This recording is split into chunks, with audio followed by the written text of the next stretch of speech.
Well, this crash right here kind of put the kibosh on Justin Barcia's return.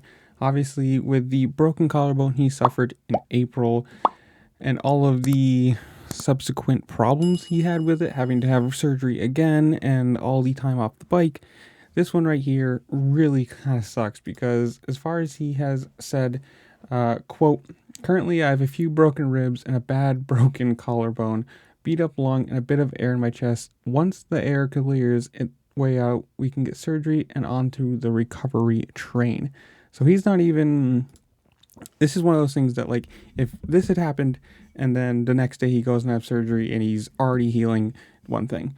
But to have multiple days waiting just to have surgery to then have to start recovery again, especially with another collarbone, is not going to be very good. The only good news is, for him, especially, he just signed a contract extension, so that's not going to be a worry for him, at least for the next year or two. And another good thing, well, this season's over. SMX is over, motocross and supercross are done, and he's got about, 101 days or something like that from the time I'm recording this to A1.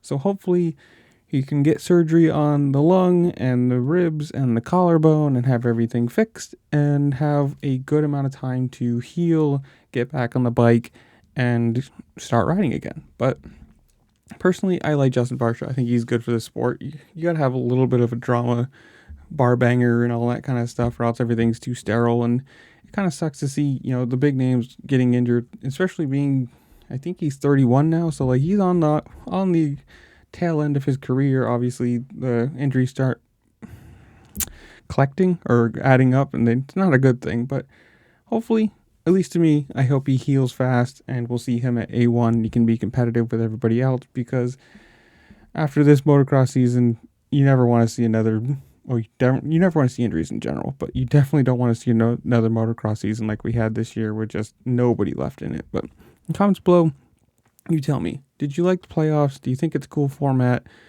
Do you think he'll be back for Supercross or for A1, or will he miss some? Whatever it is, comment down below. And while you're down there, make sure to like, share, subscribe, do all the fun things this platform allows you to do, because it does help me out. I appreciate it. And with that, I will see y'all later. Peace.